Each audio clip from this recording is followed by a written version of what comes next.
Welcome to the Revenue Blueprint. This is not another sales podcast on tips and tactics. Instead, we focus on unfiltered stories from founders and early stage sales leaders on what it takes to build a successful revenue team. If you get just a little bit of value from this, we ask that you pay it forward by liking, sharing, and subscribing to the podcast. All right, let's get into the episode.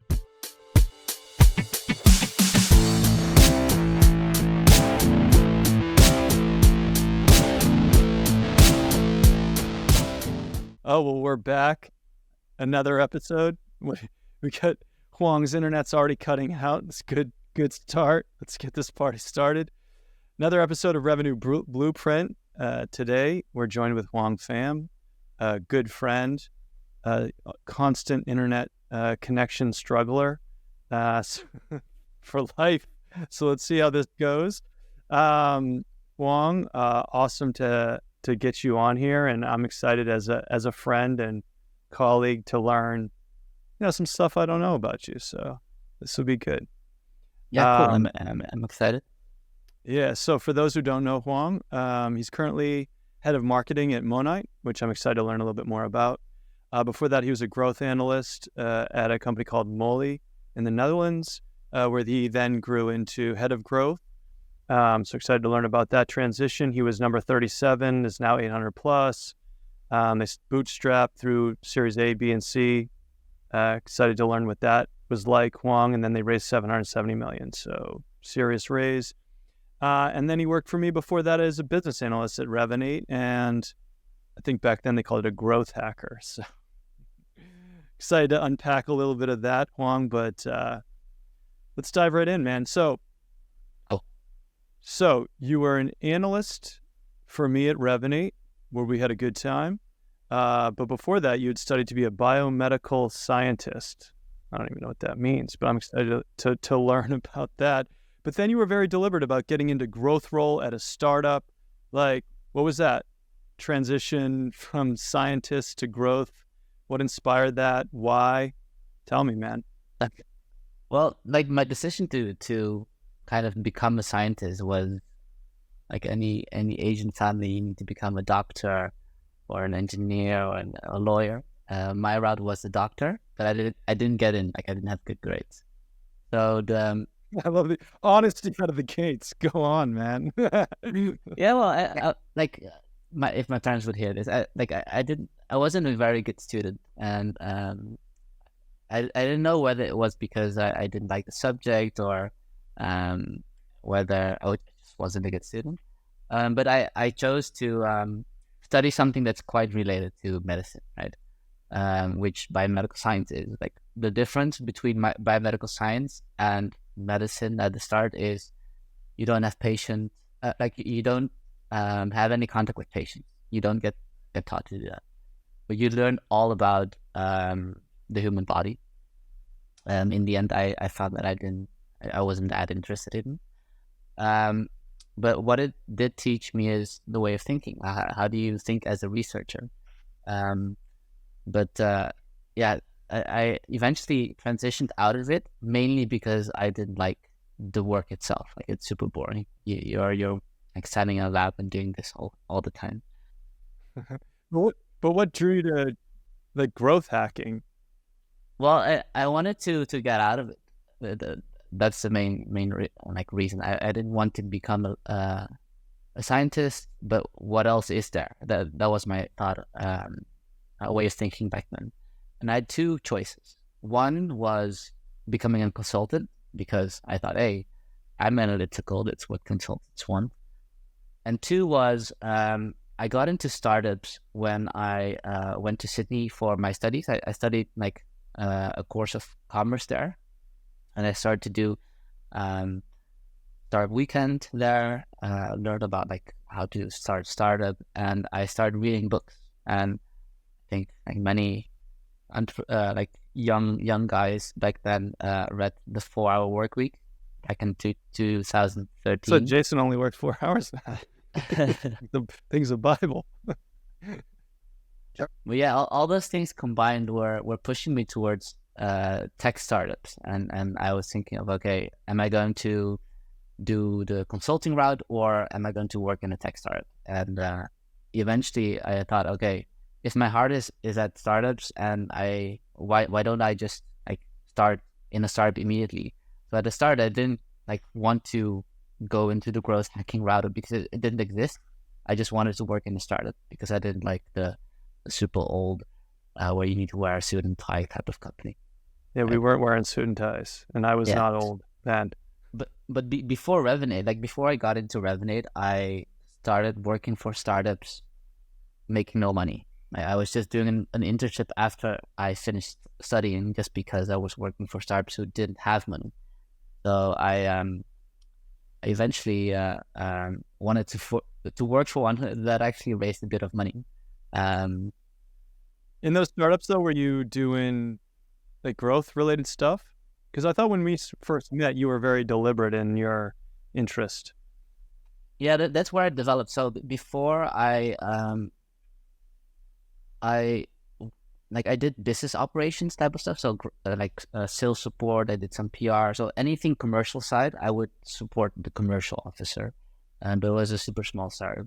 But actually, like when I didn't deliberately want to go into growth hacking, I actually applied for the SDR role at Revenate. That's what it was. Yeah, and you told me that I don't think it's something for you, Hoang. And then I was too smart for this, Hoang. Too smart for it, man. Well, the funny thing is, I think you don't know this story. Before before I joined Revenate, I actually applied for another SDR role. It's a company called Double Dutch. They create event apps. And for those who don't know, this was all in Amsterdam. Yeah, this was in Amsterdam. And I got all the way to the last round. Right? The last round was with the CEO, and I eventually didn't get it because I didn't close him. I asked about so next month I want to go on a holiday. Is that okay? Can I start 1 month later? And then he just it's like, yeah, if you're sales and you don't close me, then it's not for you. So I didn't get a role, but I tried again for Revenate. Oh, so your vacation brought us together. Yeah, and I was at one question. You mentioned, Hoang, that you were not a good student, and I have met many people that were not good students that turned into successful business folks. So I'm curious, why do you think education didn't translate well for you, but you've been able to grow successfully in the work world? I think it was the subject. It was mainly the subject where, for example, learning anatomy, where you it's a lot of very difficult Latin names, memorizing that about the body. You speak Dutch, Hoang. You speak Dutch. I'm sure you can handle Latin. I actually had it in high school, but I forgot everything about it. But it didn't interest me, and the moment I switched subjects to more commerce, but then with the same type of mindset, I excelled. Right? So I think the subject mattered a lot to me. Yeah, I very much agree with you on that, and seeing some of my own kind of ups and downs between academia and the real world. Actually, probably mainly, I was actually a decent student, but I was an accounting major, and I was like a very average accountant. I did not enjoy. I knew 2 weeks in, I didn't want to be an accountant. I'm glad you didn't do that for all of us. Jeez. But yeah, everyone should be happy that I'm not an accountant, but anymore. But I was there for 3.5 years, and I had to get fired to get out. And it was the best thing that happened in my career. But it was as soon as I got into the startup world, everything, my drive and my intensity just went to a completely new level that I never had before in the accounting world. So I think, right, that subject matter, what you're going to be surrounded by, the environment you're in, matters so much. That makes me wonder with university programs and exposing kids to real young adults, to real business experiences and things that can get them excited. I don't know. It's interesting. Like you said, you could be an average student, but an incredible business person because you get excited about it. Maybe zooming all the way out, Hoang. So you started in 2015, and you've been through joining, our company, in the early days at Revenate, then joining Molly, scaling that up. You're now at another early stage startup. But what is maybe a major change or major changes that you've seen since you started in growth in 2015? And I'll just kind of add to that.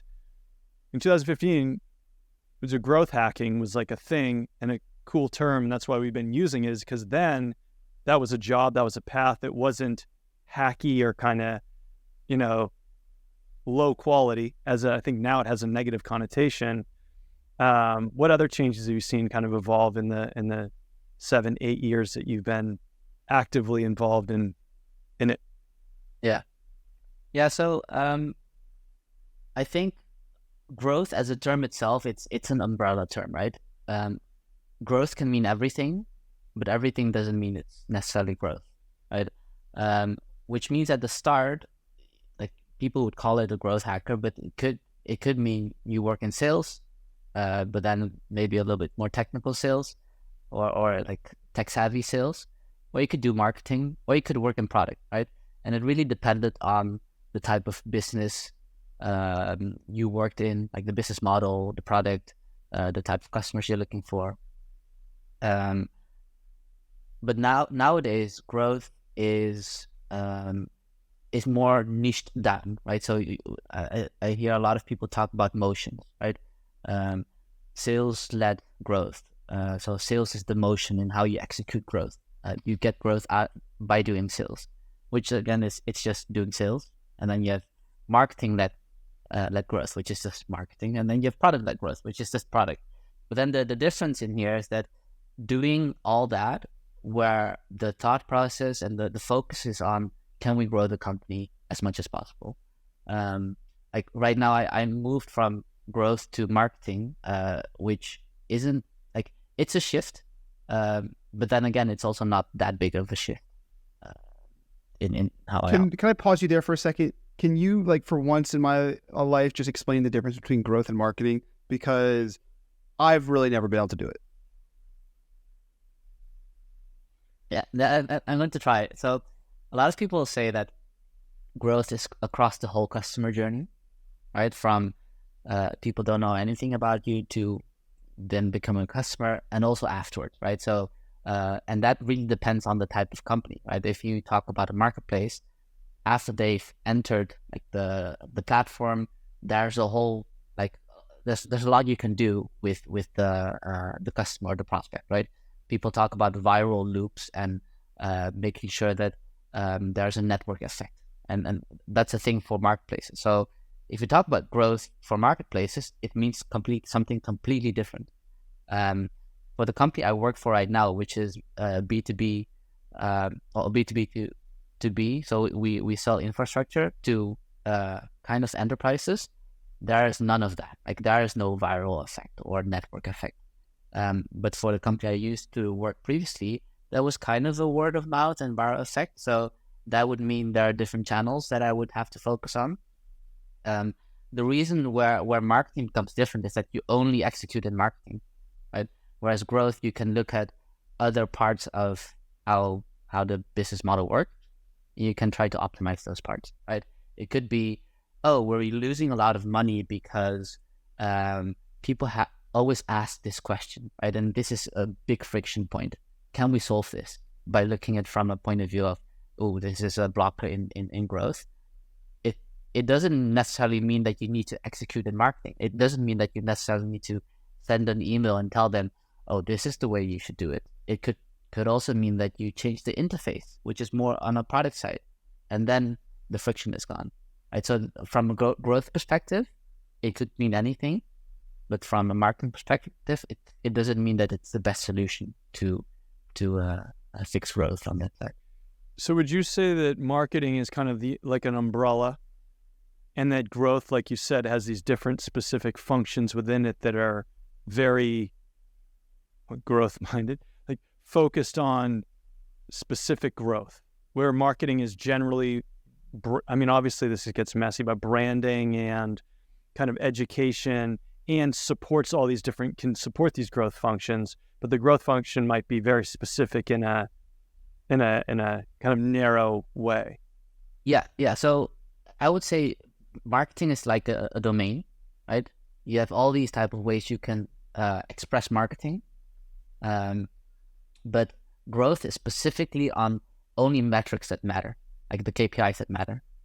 And because on the product side, for example, like product management itself, building great products, a lot of times it's not connected to growth at all, right? Maybe if you zoom out and for example, you talk about Facebook, and Facebook launches, like Meta launches Threads.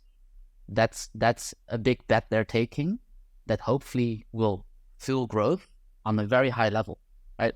But on a lower level with building product as a product manager doesn't mean that it always adds value to growth, right? So, for example, product manager could be fixing bugs of this specific small piece of the infrastructure, but that's not directly connected to growth at all, right?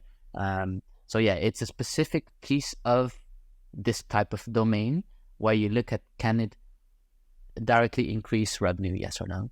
And then you can zoom in and zoom out depending on the size of the bet that you want to take.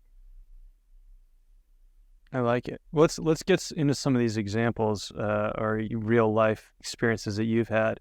What's been a strategy that you've used that has been very effective? Yeah, so a very give us all the secrets, Swam. All the secrets. Well, there's an unexpected one. So I have one where it's simple, but I didn't expect it to work that well. Which is, we send out an upsell email based on behavior that we saw, and what the upsell email said was, "Hey, I see that you're doing this. Because of that, like as a trigger, we have a better product, and we would only communicate about this new product, not new product. It's a product that exists, but we would communicate about this other product, and we would tell them that maybe try it out." So it's purely based on finding a trigger and then communicating the benefits with a call to action. And surprisingly, that worked really well. It's very simple, but coming up with that and then eventually automating it and scaling that's where it becomes more complex. Like in the end, with that sounds email, like I was coming up with a money shot. We increased revenue by 30% compared to the control, right? From an email, right? That's so awesome. I would measure all the way on revenue back to an email. That sounds like a growth hack. How did you identify the behavior? Was it like some sort of in-app, because that's the whole thing is, if you could watch all of your users all the time, as soon as they do a specific thing, you then can put something else in front of them to say, hey, based on that, you might like this. How did you find that trigger or find that behavior? Well, so one of the frameworks I look at is either thinking in friction or in opportunity, right? So, but the way I find opportunities or friction is by dissecting data, like looking at patterns. And one thing I saw is that there was this product where a lot of people would use it, but we didn't make a lot of money from it. But the added value that people use this product is similar to our other product that we had. But then the other product had way higher margins, right? And that's kind of the opportunity that I saw. So my assumption was, my hypothesis was, hey, but if they're using this product anyways, right? They're getting the benefits, but it's one where we have low margins. What if we would introduce the other one? Would that stick or not? And apparently,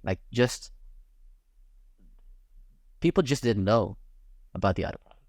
Right? And that's where we exploit that. You sound like a scientist when you talk about this, Hoang. It's almost like you were in biomedical science before. I have a master's in it. That's good.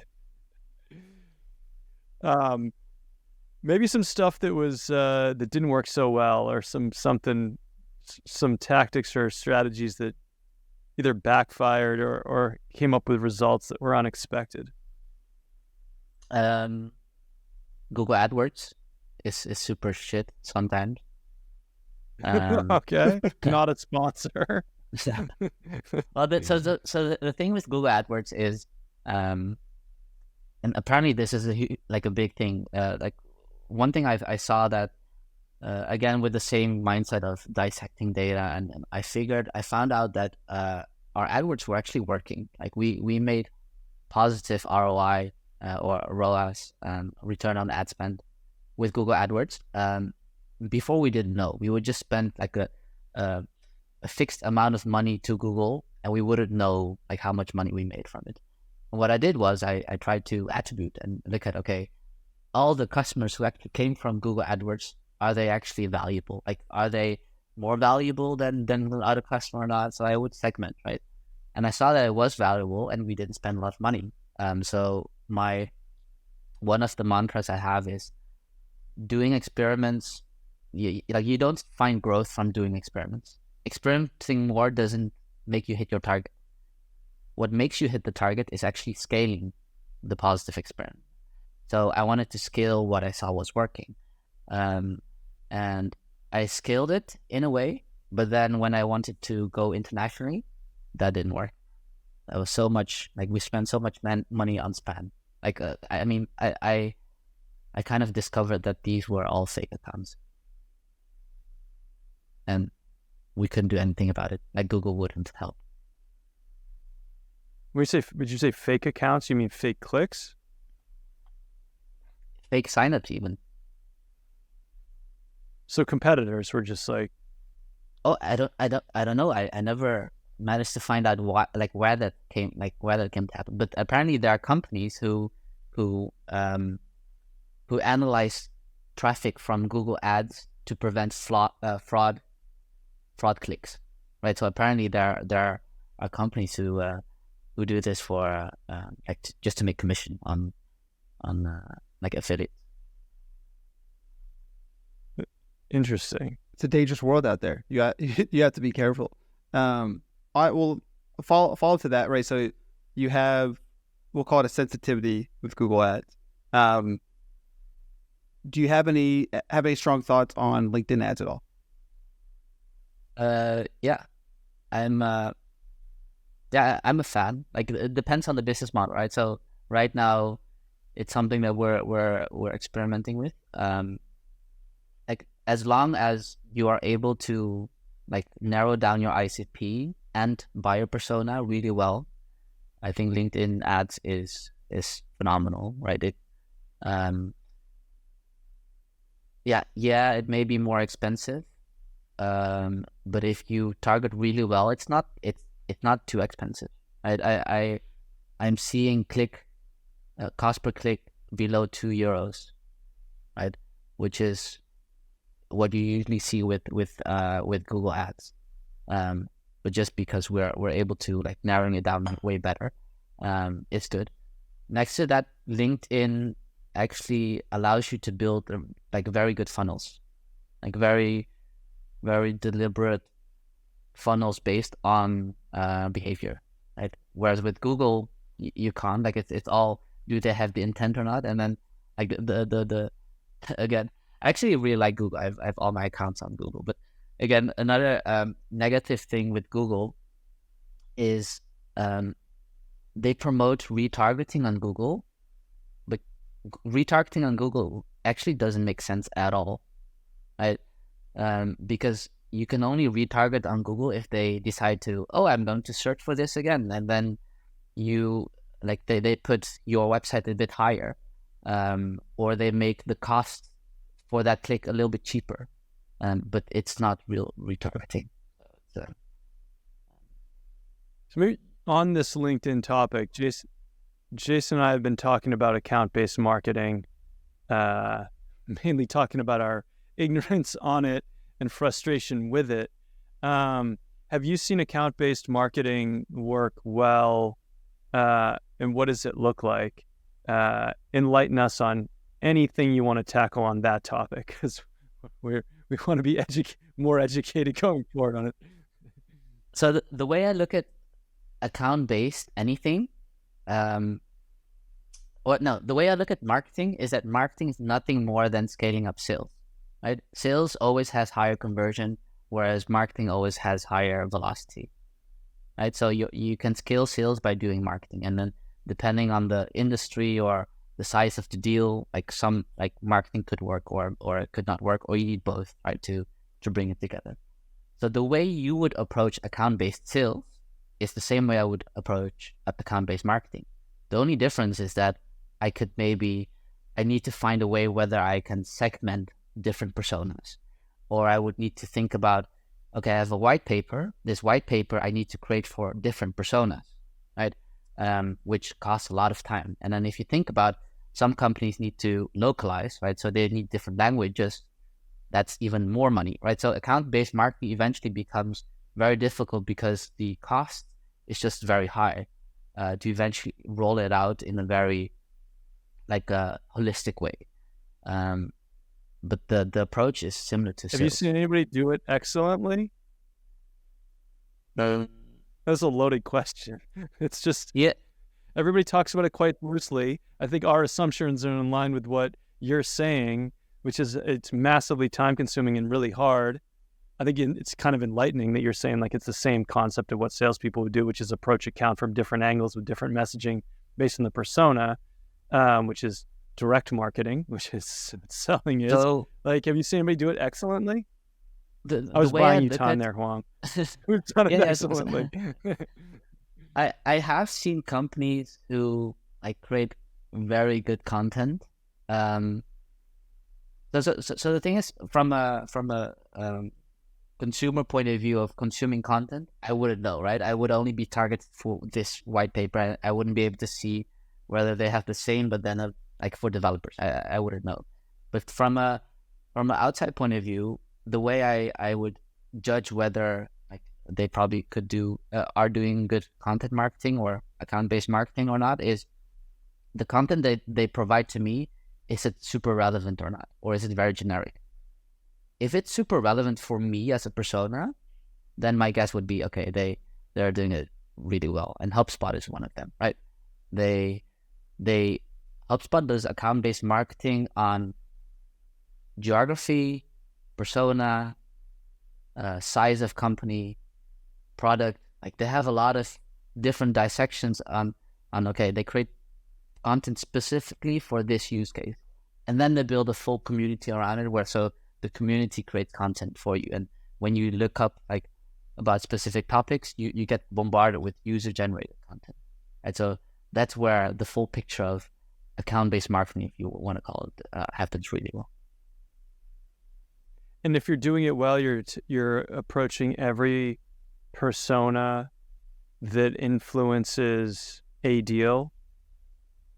How would you define who to go after if you're doing it well? Anybody is adjacent, influences the deal, or is it more I guess it depends on time, but what would be the right trade-off between decision maker and champion and influencer and all those things?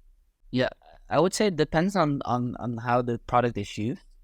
Right. So for example, companies like Miro and Slack, the way people kind of won that market, or the way those companies won the market was by going bottoms up, right?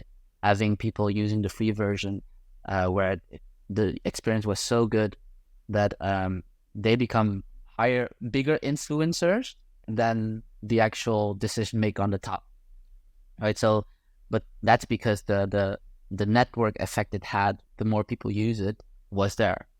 But for enterprise, it's the one just under the CPO or the CTO or the CEO. I wouldn't target executive for bigger companies as most people try to do. Usually because I read this very good article of a CMO where he said, I'm getting 40 emails a day, people pitching me products, but he isn't the one proposing, right? He's not the one building the business case. He's only approving the business case, right? So you need to go one level lower, approach them and target them on, okay, this is why you need to create this business case, and you need to basically help them create the business champion case. level. would be the starting point. Yeah. Champion and down to influence. Okay.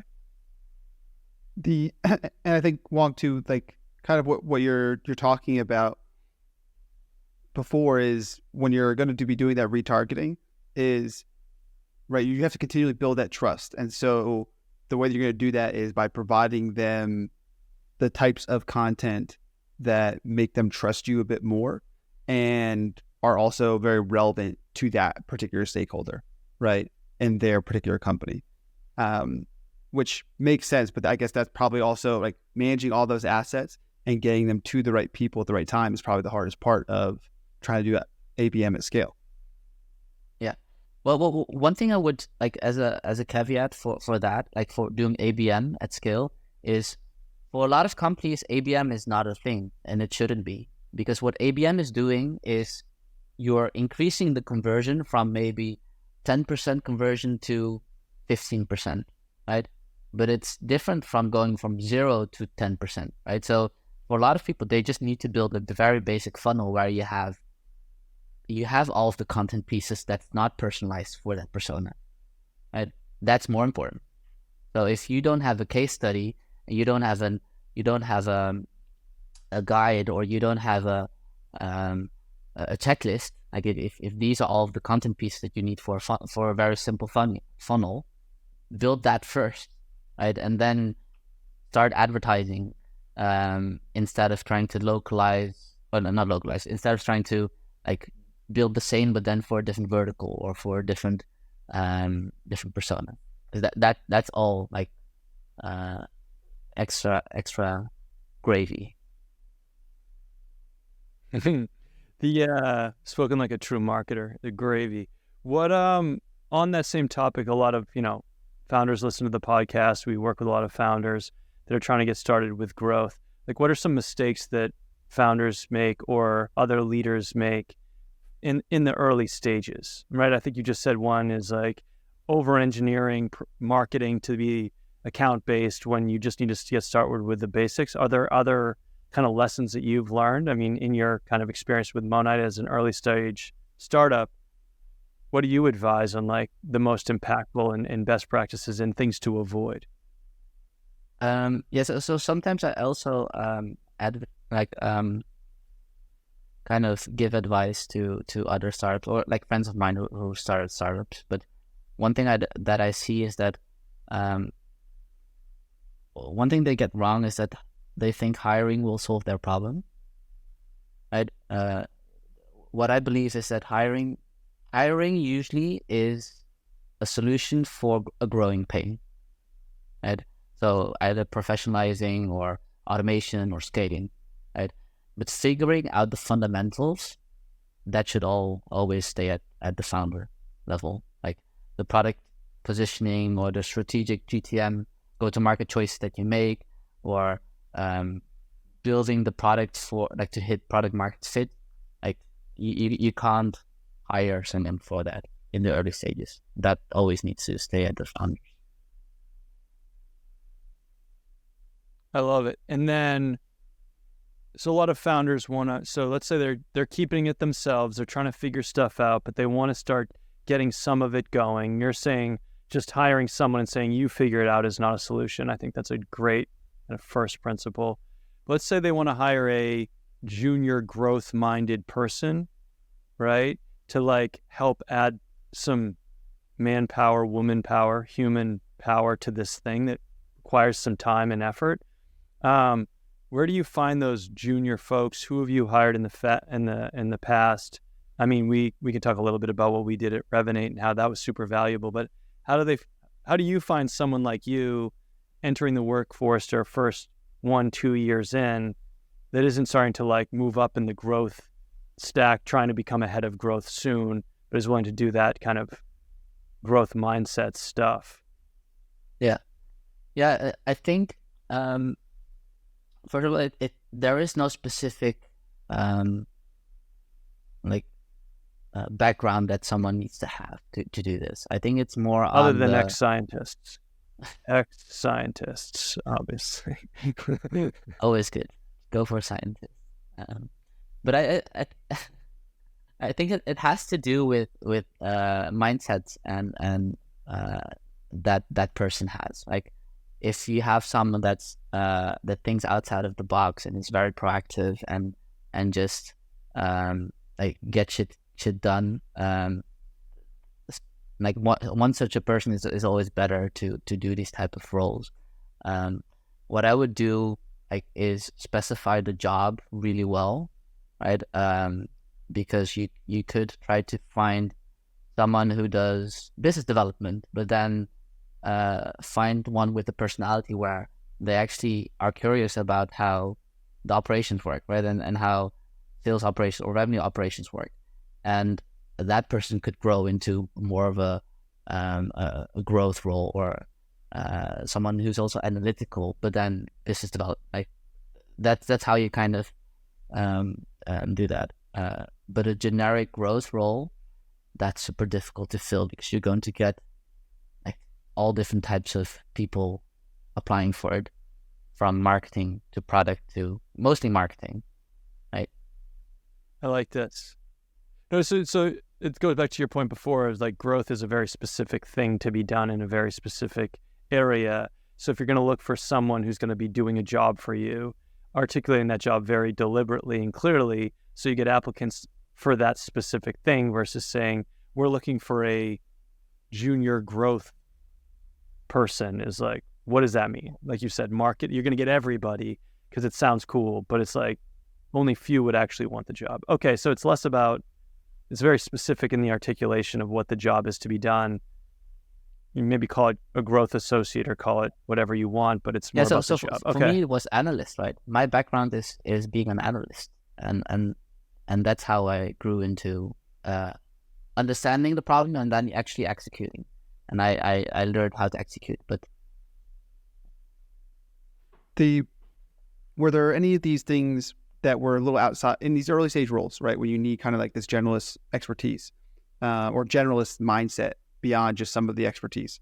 Were there any things that you took on that may have been a bit outside your skill set, or that you might have been a little uncomfortable taking on, but you did it and they ended up providing a lot of value? Yeah, so like before Resonate, for example, because I would join companies who didn't have anything, and there was no process, there was no product market fit, but they were trying to do everything that you could do or needed to do as in a commercial role. So I did stuff like PR, never did that before, or doing sales. Like we didn't have specific roles, so I would just pick anything that would need it to be done. I would send out the investor updates as well, right? Which you need to write an email marketing type of newsletter, and those were all new to me. And there was not a lot of guidance because the founders themselves also never did that before. But finding someone who wants to just learn and giving that person the accountability, that the responsibility and accountability that, okay, that's your thing, and try to make it better every time. If you find someone who's willing to be coached like that, that's what you need. That's why I found him, Jason. Brought him in to be with me. Right. Originally, let's talk about that SDR a little bit first. Yeah, I didn't want him to be an SDR. So, we got you into a role, and it's a while ago, so it's a little bit fuzzy, but you wanted to be an SDR, you wanted to be on the commercial side, but there was clearly the value that you could add beyond just cold calling, which was mostly what we were doing at that time. It was very effective and it was successful. How do you look back on that, and what were kind of some takeaways from that experience around automating some of the lead generation efforts? Like, what were some of those things that you learned that you still stay with you and you still practice, if there were any? Yeah, so I think so what I initially did was I automated the lead generation stuff, and I actually learned that from 4-Hour Workweek and a course from Scott Bridgen, where he talked about that. But I think the main takeaway that the reason why I started doing that is because the fact that you can outsource things that and this way scale up your own time. That's the base of of how I started that. And right now I still find talent on Upwork, and it's not necessarily talent that can do like a very manual task, but also things that I can't do myself, but I know that someone else can, and it's their specialty, and I just pay like $50 to get whatever I need. So Hoang never actually worked for me. He just outsourced his whole job, and he was on the beach in the Maldives. Well, I think, Jason, maybe it's interesting. I mean, maybe for our listeners too. We were selling to hotels, and hotels have weird hierarchies where there's different owners, but there's also different operators, and the operators are like these. They're called management groups, where they run a bunch of hotels, and they can be different brands as well. And so you have to know who you're selling to, because if you're trying to cold call a hotel that's owned by a management group or run by a management group, they don't buy at the hotel level. They buy what we were selling at the management group level. So you're wasting your time. So we had to categorize everyone really well. And the way we realized to do that is that our first SDR that I hired in New York would call every hotel in the US. That we scraped TripAdvisor, put it on a list, called every hotel and said, hey, are you part of a management group? And then we would just had this list of questions they would ask until they got hung up on, including if they were not, who the general manager was, what their email address was, who was head of marketing, what their email address was. And we just kept asking all these questions. And so that allowed us to really allocate the size of the accounts that we could sell to, right? So selling to a management was more of an enterprise or mid-market sale, while an individual hotel was more of an SMB sale, and we had people doing different things. So we did that really well in the US with just manual labor. And so when we came to Europe, it was even more complicated because it was different countries, different kind of ownership management setups. And we had to sort through that. And so I tasked the scientist with that, because we couldn't really use SDRs until we could figure out who to call in this organization. And Hoang was like, no problem. I got an army that can do this. So he outsourced this. And very quickly, not only were we able to do Western Europe, we were able to do Eastern Europe, and then the Middle East, Africa. He did all of Asia. And we mapped out the entire globe of hotels and where they sit within these hierarchies. That company, Revenate, is now doing. I think they're a unicorn at this point, and still uses that as an asset. So when I talk to different companies, it's like mapping out your prospects and where they are, and then keeping that data in your CRM pays dividends, because you know who to sell to later when you have other products, things that people don't really think about, but it's still an asset that's paying dividends to Revenate now, because they acquire companies and they already know before they even acquire who they can sell to them. Star class, for example, was really important. People who only had a 4 and 5 star hotels would buy our product. If it was 3-star, it was like a lower conversion rate. 1 and 2 wouldn't buy. It was just like, so now I'm just raving about Hoang and the brilliance of what he did, but then we could funnel all that information to the right teams and SDRs for them to call on, maximizing the conversion rates. Well, I think this kind of goes back to a little bit about what Hoang was saying before, is that you're not making money from experimentation. You're trying to figure out what works. And then once you double down on what works, and you can really put your efforts into that, that's where you're going to make a lot of your money. And so whether it's from running different types of marketing campaigns or from a more like direct sales approach, once you figure that out, just like keep hammering away at the things that are working.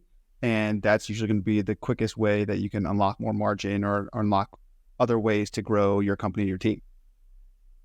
And actually, Hoang was on the marketing team while he worked for me. It was the weirdest setup, but like, because it was growth, it came out of the marketing budget for Hoang, which is, it was a weird setup, but it worked massively effectively. But then Hoang, any other reflections on that time together that was meaningful later on in your career, that was like a principle that you learned? I mean, not from me, I'm saying from that experience of practical lead generation and selling.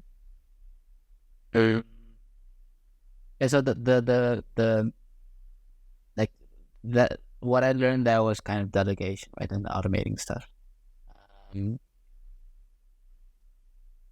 I think from that specific thing, what I did building the system, not really like I did it at the other companies as well, but that wasn't my core thing.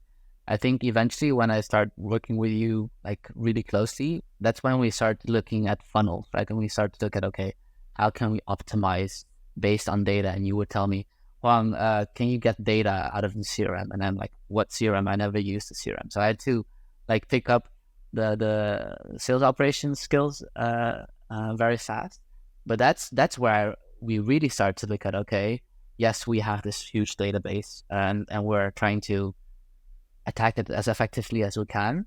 But yeah, time is limited, and we have targets, so we need to optimize while we were doing that. And I think that mindset is what I've brought with me, and finding opportunities that way, like through data.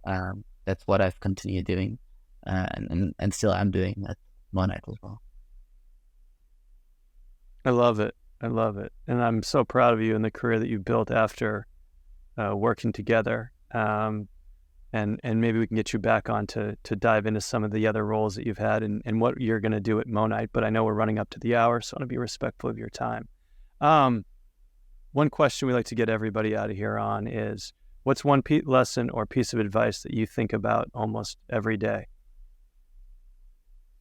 This is the one thing I didn't think about. Right, you just gotta wing it, man.